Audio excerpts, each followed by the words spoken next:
આજે વાત કરીશું શું એનડીએ તૈયાર અને ઇન્ડિયા લાચાર ઇન્ડિયા એટલે કે ઇન્ડિયા ગઠબંધન જે નીતિશ કુમાર જેણે આ ઇન્ડિયા ગઠબંધન એકઠું કર્યું હતું, જો કે પોતે જ નીતિશ કુમાર તેમાંથી હવે નીકળી ગયા છે અને ઇન્ડિયા ગઠબંધનમાં જે અત્યારે ફાટા જોવા મળી રહ્યા છે, ટકરાવ જોવા મળી રહ્યો છે, કારણ કે બેઠકોની વહેંચણીને લઈ હજુ પણ કોઈ છેલ્લા નિર્ણય સુધી ઇન્ડિયા ગઠબંધન પહોંચી નથી શક્યું.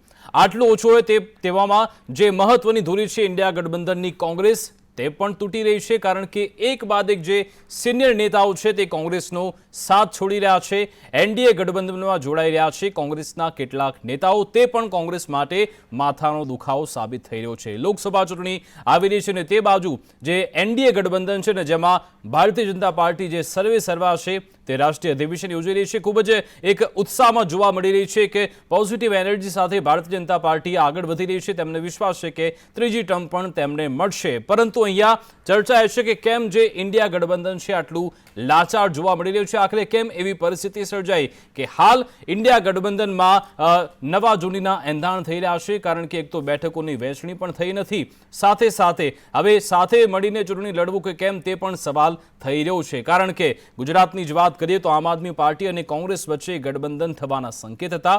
જો કે ચર્ચા પહેલા જ અરવિંદ કેજરીવાલે ગુજરાત લોકસભાની 2 બેઠકો માટે પોતાના ઉમેદવાર ભાવનગર અને ભરૂચ માટે જાહેર કરી નાખ્યા. ગોવામાં પણ કોઈ વાત થઈ નથી. પંજાબ અને દિલ્હીમાં પણ આમ આદમી પાર્ટી કહે છે કે અમે તમામ બેઠકો પર લડીશું. પશ્ચિમ બંગાળમાં પણ કંઈક એવી જ પરિસ્થિતિ છે જ્યાં મમતા બેનર્જી એકલે હાલ ચૂંટણી લડવા માંગે છે. સમાજવાદી પાર્ટીની વાત કરીએ યુપીમાં તો અખિલેશ પણ એટલી બધી બેઠકો કોંગ્રેસને આપવા તૈયાર નથી. બિહારની વાત કરીએ તો નીતિશ કુમાર હવે એનડીએમાં સામેલ થઈ ગયા છે. એટલે કે ચારે બાજુથી ઇન્ડિયા ગઠબંધન માટે ખરાબ સમાચાર આવી રહ્યા છે અને આ તરફ જે એનડીએ ગઠબંધન છે તે મજબૂત થતું ઉભરતું જોવા મળી રહ્યું છે. આ જ અંગે આપણે ચર્ચા કરીશું. અમારી સાથે એક ગેસ્ટ પેનલ ઉપસ્થિત છે. ભાજપ તરફથી ઘનશ્યામભાઈ ગઢવી જોડાયા છે. સર, આપનું સંદેશ ન્યૂઝમાં સ્વાગત છે. કોંગ્રેસ તરફથી ડોક્ટર નિકુલ પટેલ જોડાયા છે. નિકુલ સર, આપનું પણ સંદેશ ન્યૂઝમાં સ્વાગત છે. સાથે રાજેન્દ્ર રાવલ રાજકીય વિશ્લેષક પણ અમારી સાથે જોડાઈ ગયા છે. રાજેન્દ્રભાઈ, આપનું પણ સંદેશ ન્યૂઝમાં સ્વાગત છે.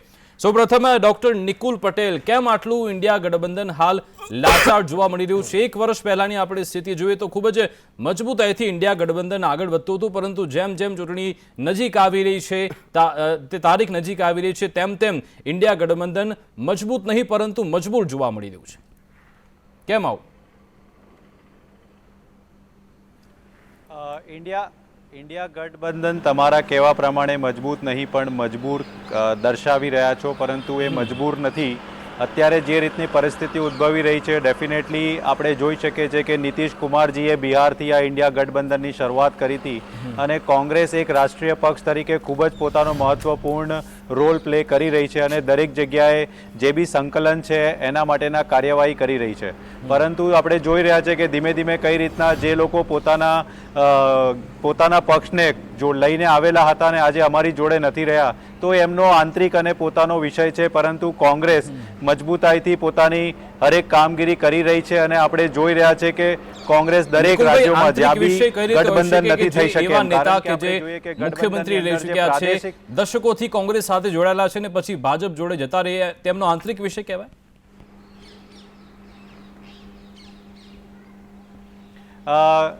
કોંગ્રેસની વાત નથી, હું તમારા નીતિશ કુમારની વાત કરી રહ્યો છું. બરાબર છે. હવે તમે કોંગ્રેસની વાત કરી રહ્યા છો તો હું એટલું કહીશ કે ભારતીય જનતા પાર્ટી હંમેશા એવું કહે છે કે પરિવારવાદની પાર્ટી, તો ગઈકાલે કમલનાથજીનો જે બી ઘટનાક્રમ છે એમાં નકુલનાથ માટે એમણે જે બી રિક્વાયરમેન્ટ માંગી હોય એ ફૂલફિલ થશે તો કદાચ એ ભારતીય જનતા પાર્ટીમાં જશે. એનો બેસ્ટ એક્ઝામ્પલ આપણે જોઈએ છે કે છોટાઉદેપુરના ધારાસભ્ય મોહનસિંહભાઈ રાઠવા, જે બહુ વર્ષોથી કોંગ્રેસમાં હતા અને જ્યારે વિધાનસભાની ચૂંટણી આવી તો એમના છોકરાને ટિકિટ આપવા માટે થઈને એ ભારતીય જનતા પાર્ટીમાં ગયા અને ભાજપે ત્યાંના લોકલ કાર્યકરોને નેવે મૂકીને કોંગ્રેસમાંથી આવેલા આયાતી ઉમેદવારોને ટિકિટ આપી હતી. તો આ વસ્તુ દર્શાવે છે કે ભારતીય જનતા પાર્ટી લોકતાંત્રિક મૂલ્યોને નેવે મૂકીને પોતાની રાજનીતિ કરી રહી છે અને સત્તા મેળવવા માટે જે કોઈ બી કાર્ય કરવા પડે એ બધા જ કરે છે. એમાં પછી જ્યારે કોંગ્રેસની વાત આવે તો એમાં પરિવારવાદ આવી ગયો. કોંગ્રેસની પરંતુ નિકુલભાઈ, અહીંયા જે આલા મંડળ છે, જે કેન્દ્રીય નેતૃત્વ છે આપનું, તેના પર પણ સવાલ એટલા માટે કારણ કે આટલા બધા નેતા જો જતા રહે,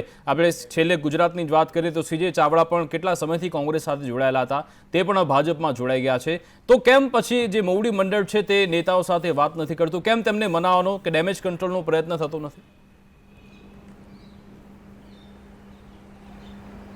કોણે કીધું કે વાત નથી કરતા? અમારા દરેક મોવડી મંડળ અને અમારા જે બી બધા કેન્દ્રના નેતા હોય કે પ્રદેશના નેતા હોય, દરેક વ્યક્તિ જોડે વાત તો કરતા જ હોય પરિવારની અંદર, પરંતુ પરિવારની અંદર કોઈ બાળકે પોતે જીદ કરીને પછી જવા જ માંગતો હોય તો એને કોઈ રોકી ના શકે.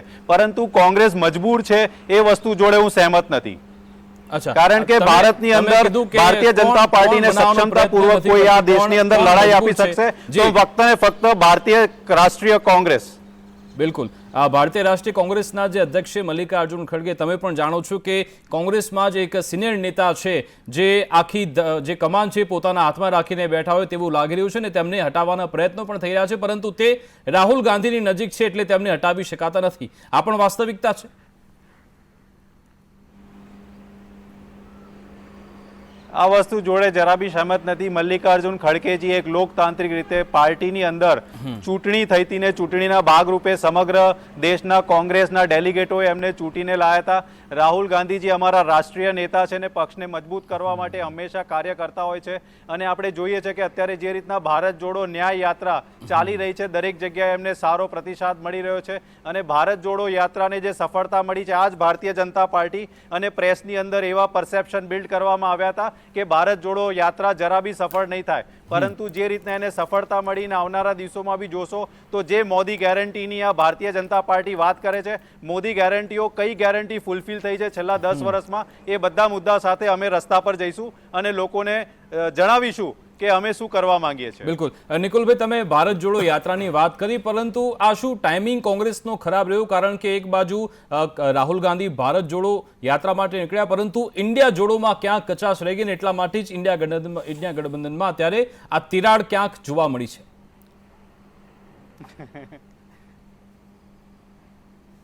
ભારત જોડો ન્યાય યાત્રા અને ઇન્ડિયા ગઠબંધન, ભારત જોડો ન્યાય યાત્રાનો જે કન્સેપ્ટ છે, તમે જો દેશની અંદર જે અરાજકતા છે, મણિપુરનો જે પ્રશ્ન હતો, ત્યાંની જે ડબલ એન્જિનની સરકાર હોવા છતાં બી ત્યાંના લોકોને તકલીફો પડી રહી છે. મહિલાઓની આપણે વાત કરીએ, આખા દેશની અંદર જે રીતના ઈડી, સીબીઆઈ, આઈડી, આઈબી જે બી ચાલી રહ્યું છે, આપણે જોઈએ છે કે કઈ રીતના વિપક્ષ ઉપર પોતાનો સકંજો કસી રહી છે. રાજસ્થાનની ચૂંટણી પહેલા સચિન પાયલટજીએ પ્રેસ કોન્ફરન્સ કરીને કહેવું પડ્યું કે ભાઈ શું કહે કે ઈડીએ પોતાના શું કહે કઈ રીતના કામગીરી કરવા જોઈએ એ જોવું જોઈએ. એટલે આ ન્યાય અપાવવાની જે વાત છે, આ દેશની અંદર સમગ્ર ઘટનાક્રમ જે થઈ રહ્યો છે, હાલમાં જ કોંગ્રેસના જે ખાતાઓ ફ્રીઝ કરવામાં આવ્યા, યુથ કોંગ્રેસના ખાતાઓ ફ્રીઝ કરવામાં આવ્યા, શું દર્શાવે છે આ વસ્તુ? આ વસ્તુ દર્શાવે છે કે દેશની અંદર હવે લોકતાંત્રિક મૂલ્યનું જે હનન થઈ રહ્યું છે અને ભારતીય જનતા પાર્ટી જે સરકાર જે રીતના ચલાઈ રહી છે એમાં લોકો માટે જરા બી લાગણીઓ નથી. ફક્ત ને ફક્ત સત્તા મેળવવા માટે થઈ કોઈ પણ જાતના કાર્યો કરવા માટે ભારતીય જનતા પાર્ટી સક્ષમ છે. અને આપણે જોયું હતું કે કઈ રીતના ભોપાલથી માનનીય પ્રધાનમંત્રી એનસીપીના નેતાઓને ભ્રષ્ટાચારી કહે છે અને થોડા સમય પછી મહારાષ્ટ્રની અંદર એ જ એનસીપીના નેતાઓ ઉપ મુખ્યમંત્રીની સરકાર બનાવવામાં શપથવિધિ લે છે. બિલકુલ. ભાજપ પાસેથી પણ આપણે જવાબ લઈ લઈએ. ઘનશ્યામભાઈ, આ વિપક્ષના જોરે શું ભાજપ જીતવા માંગે છે? 370+ સ્કોર, 400+ એનડીએનો સ્કોર, કારણ કે વિપક્ષના બધા નેતાઓને તમે ભાજપમાં લઈ આવો છો અને કોંગ્રેસનો આરોપ છે કે લોકતાંત્રિક બધે આ ચૂંટણી થઈ રહી નથી, આ વિપક્ષને દબાવીને આ ચૂંટણી જીતવામાં આવી રહી છે એવો દાવો થઈ રહ્યો છે. ભૂતકાળમાં કોંગ્રેસના વખતે આખી સરકારો બદલાઈ જતી હતી. દાખલા તરીકે હરિયાણામાં ભજનલાલ અને આયારામ ગયારામ ત્યારથી આ નક્કી થયેલું, એટલે આખી સરકારો બદલાઈ નાખતા હતા અને લઈ જતા હતા. અત્યારે જે કોંગ્રેસમાંથી ભારતીય જનતા પાર્ટીમાં આવે છે ને ભારતીય જનતા પાર્ટી કોઈ દબાણ કરતી નથી, કોઈને કહેવા પણ જતા નથી. હું મારો વ્યક્તિગત દાખલો દઉં. મને એમ લાગ્યું કે આ ભારતીય જનતા પાર્ટીમાં કોંગ્રેસ કરતા અનેક ઘણું સારું કામ થઈ શકે એમ છે. મારો 30 વર્ષથી વધારે અનુભવ પછી હું આ પાર્ટીમાંથી છેલ્લા 7-8 વર્ષથી એટલો નિરાશ થયો કે ફક્ત ચૂંટણીઓ આવે ને ચૂંટણીઓ લડવા જતું રહેવું એ કોઈ પણ રાજકીય પક્ષ માટે સારું ના કહેવાય. ચૂંટણીલક્ષી રાજકારણ ના હોવું જોઈએ. ભારતીય જનતા પાર્ટીનો કાર્યકર 24 કલાક સતત લોક સંપર્કમાં રહે છે અને એનો તાજેતરનો દાખલો હમણાં જ ગાંવ ચલો એક અભિયાન ભારતીય જનતા પાર્ટીએ ચાલુ કર્યું. એમાં ગુજરાતના મુખ્યમંત્રી ખુદ ગામડામાં જાય મંત્રીઓ જાય અને તમામ કાર્યકરો જાય, લોક સંપર્ક કરે. એટલે જાહેર જીવનમાં ચૂંટણી લક્ષી ના હોવું જોઈએ, પણ પ્રજાલક્ષી રાજકારણ હોવું જોઈએ. અને ભારતીય જનતા પાર્ટી એ વાત સાથે હું સહમત છું. સરકારે સારી યોજના પણ અમલમાં મૂકી છે, બરાબર છે, પરંતુ આ યોજનાના આધારે કેમ તમે લડતા નથી? અશોક ચૌહાણની આપણે મહારાષ્ટ્રની વાત કરીએ, 24 કલાકમાં જ તેમને રાજ્યસભાનું પદ મળી જાય છે. હેમંતા બહુ લાંબુ લિસ્ટ છે. હેમંતા વિશ્વા શર્મા કોંગ્રેસમાં હતા અને અસમના પછી મુખ્યમંત્રી બની ગયા. માણિક શાહ પહેલા કોંગ્રેસમાં હતા, ત્રિપુરાના મુખ્યમંત્રી બની ગયા. પેમા ખાંડુ અરુણાચલ પ્રદેશના મુખ્યમંત્રી બની ગયા. જ્યોતિરાદિત્ય સિંધિયા કેન્દ્રીય મંત્રી બન્યા. નારાયણ રાણે કેન્દ્રીય મંત્રી. બહુ બધા નામ છે. હમણાં જે બિહારની જ વાત કરીએ તો સમ્રાટ ચૌધરી કે જે આરજેડીમાં હતા અત્યારે ઉપમુખ્યમંત્રી છે. તો આ બધા વિપક્ષના નેતાઓ છે ને તમારી જોડે આવે છે ને પછી પદ મળી જાય છે. કોઈ વિપક્ષમાં રહેલો સારો માણસ હોય ને ત્યાં એ દુખી હોય અને ત્યાં એ કામ દેશનું સારી રીતે પ્રજાહિતનું ન કરી શકતો હોય અને એવું લાગે કે આ સારો વ્યક્તિ પ્રજાલક્ષી કામ કરી શકે છે, ત્યારે એની ઈચ્છાથી ભારતીય જનતા પાર્ટીમાં જોડાય છે અને એની લાયકાત પ્રમાણે એને હોદ્દાઓ મળે. એટલે એક મિનિટ ગુજરાતમાં પણ શંકરસિંહ વાઘેલાને ગુજરાતમાં કોંગ્રેસે પક્ષના પ્રમુખ બનાવ્યા હતા. જે ભારતીય જનતા પાર્ટીમાંથી નીકળ્યા પછી, એટલે કોંગ્રેસે આ કામ બહુ પહેલા કર્યું છે. કેન્દ્રમાં મિનિસ્ટર બનાયા. આવા અનેક દાખલા છે કે કોંગ્રેસે પણ વિપક્ષમાંથી આવેલાને એમના ઊંચ હોદ્દા ઉપર બેસાડીને પક્ષ ચલાવ્યો છે.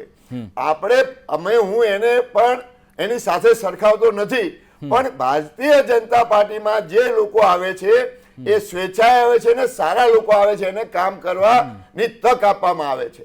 એટલે 24 કલાકમાં આવી ડીલ કેવી રીતે થઈ શકે? અશોક ચૌહાણ 24 કલાક પહેલા કોંગ્રેસ છોડે અને પછી સીધી જ તેમને રાજ્યસભાની ટિકિટ મળી જાય, એટલે પહેલેથી નક્કી હશે ત્યારે જ મળ્યું હશે ને, કે થોડી કે આવા લાયક ઉમેદવાર હતા રાજ્યસભામાં જવા માટે ને પછી એમને ટિકિટ મળી ગઈ? તમામ પક્ષમાં કોઈને કોઈ લાયકાત વાળા હોય અને એની યોગ્યતાનો ઉપયોગ ત્યાં ના થઈ શકતો હોય અને દેશ હિતમાં એનો ઉપયોગ થઈ શકતો હોય તો એને ગમે ત્યારે પાર્ટી લઈ શકે અને પાર્ટી એને સમાજના ઉપયોગી કામમાં જોડી શકે. બિલકુલ. રાજેન્દ્રજી, આપને શું લાગી રહ્યું છે જે ઇન્ડિયા ગઠબંધન છે અને એનડીએ ગઠબંધન, એનડીએની અત્યારે સ્થિતિ મજબૂત લાગી રહી છે, ઇન્ડિયાની મજબૂત લાગી રહી છે, શું આ સ્થિતિમાં બદલાવ આવશે ખરો આગામી સમયમાં 3-4 મહિનામાં? ના, બિલકુલ નહીં આવે. કારણ કે જ્યારે ચૂંટણીનો સમય આવે એ પહેલા રાજકીય પક્ષો એની જીતવા માટેની તૈયારી કરી દેતા હોય છે. આપણે ત્યાં જુઓ તમે તો બીજેપી, ભારતીય જનતા પાર્ટી, એ લગભગ લોકસભાની ચૂંટણીનો પ્રચાર પૂરી કરી ચૂકી છે. એની યોજનાઓની વાત હોય કે ગેરંટીની વાત હોય, એ લોકો સુધી લઈ જવાની શિસ્તબદ્ધ જે એમની રીત છે, એની સામે જે ઇન્ડિયા ગઠબંધન છે એમાં હજુ તડજોડ ચાલે છે. કોઈ જાય છે, કોઈ આવે છે. તમે જો મધ્યપ્રદેશના પૂર્વ મુખ્યમંત્રી એ પણ હવે કંઈક ભાજપમાં જોડાવાના છે. એટલે ગઠબંધનોનું જે સૈદ્ધાંતિક જોડાણ થવું જોઈએ એ રીતે થતું નથી. એમાં ક્યાંક સત્તાની બૂ આવે છે. અચ્છા, તો રાજેન્દ્રજી કદાચ એવું પણ બની જાય કે ભલે આ જે વિપક્ષો છે અલગ અલગ લડે, પરંતુ પરિણામ આવે પછી જોડે પણ થઈ જાય. ટીએમસી હોય કે પછી અખિલેશ યાદવની સમાજવાદી પાર્ટી હોય, બીએસપી હોય, પંજાબમાં આમ આદમી પાર્ટી, આ બધા ભલે અલગ અલગ લડે પછી સાથે પણ આવી જાય ચૂંટણીના પરિણામ પછી. ઘોડો છૂટ્યા પછી તબેલાને તાળું મારવાનો કોઈ અર્થ ખરો? ચૂંટણી પત્યા પછી આ લોકો એક જ થઈ જાય છે, પણ ચૂંટણી જે બીજેપીને સત્તા પરથી હટાવવા માટેનો જે પ્રયાસ છે એમાં આ લોકો તદ્દન નિષ્ફળ નીવડ્યા છે. બીજી તરફ લોકસભાની ચૂંટણીમાં દરેક બેઠક 1 લાખથી વધુ વોટો જીતવાની બીજેપીની માનસિક તૈયારી છે. એના માટેની ગ્રાઉન્ડ લેવલથી ટોપ સુધીની વ્યવસ્થા લગભગ 2 મહિના પહેલા પૂરી થઈ ગઈ છે. એટલે ડિસિપ્લિન સાથે આયોજન જ ચૂંટણી જીતી શકે. એમાં કોઈ સિદ્ધાંત, એમાં કોઈ પક્ષ પલટો કે એમાં કોઈ આવશે અને જશે એ બધી બાબતો બહુ મહત્વ રહેતી નથી. પણ એક જમાનામાં કોંગ્રેસ જયારે સત્તા પર આવતી હતી 1952 થી તમે શરૂ કરો તો બિલકુલ ડિસિપ્લિન રીતે કોંગ્રેસના આગેવાનો લોકો સુધી જતા, લોકો વચ્ચે રહેતા અને લોકોની સમસ્યાઓને સમજતા હતા. એ જ કોપી ભારતીય જનતા પાર્ટી કરી રહી છે. લોકોને યોજનાઓ દ્વારા આકર્ષવાની જે એમની રીતભાત છે, પછી ગામ ગામ જવાની વાત છે. હમણાં પેલા ભાઈએ કહ્યું કે મુખ્યમંત્રી પોતે ચલો ગાંવ ચલેમાં જોડાય છે. એટલે આપણે આપણે હવે નવા તો વોટર આપણી એની પાસે સામે છે. કોંગ્રેસ પણ અત્યારે તાલુકા સંમેલન યોજી રહી છે. તાલુકા સંમેલન પતી ગયા છે તમામ જગ્યાએ. હવે જિલ્લા સંમેલન પણ કોંગ્રેસે યોજવાની શરૂઆત કરી નાખી છે. પણ એ સંમેલનો એમની એકતા યાત્રા ચાલે છે, પણ એના પરિણામો આપણે અગાઉની ચૂંટણી જોઈએ એમાં કઈ પરિણામો મળતા નથી. દિગ્ગજ નેતાઓ જે કોંગ્રેસનું કલેવર હતા, જે કોંગ્રેસનો પ્રાણ હતા, એવા લોકો છોડી અને એમને પોતાને અહીં સંતોષ નથી અથવા તો એમને અહીંયા કોઈ એમની દરકાર કરતું નથી એટલે છોડીને બીજેપીમાં આવે છે. જી. અને એની પાછળ પણ એક કારણ છે કે ભાઈ હવે ક્યાં સુધી આ સત્તા વગરની પાર્ટીમાં રહેવું. અને જે પક્ષ છોડે છે એ સેવા માટે છોડે છે અથવા તો એ રાષ્ટ્રહિત માટે છોડે છે એ વાત સાથે હું સંમત નથી. દરેકને પોતાની જી, કેરિયર જી. બનાવી છે, દરેકને કંઈક મેળવવું છે, એટલા માટે અત્યારે આ ઉગતા સૂર્યવાળી પાર્ટી છે એટલે આમાં લોકો જોડાય છે. બિલકુલ. સમયનો અભાવ છે એટલે ચર્ચાને અંત તરફ લઈ જઈ રહ્યા છે. કોંગ્રેસ તરફથી આપણે પક્ષ જાણવા માંગીશું કે આખરે હવે કોંગ્રેસની શું રણનીતિ રહેશે, કઈ રીતે કોંગ્રેસ આગળ વધશે.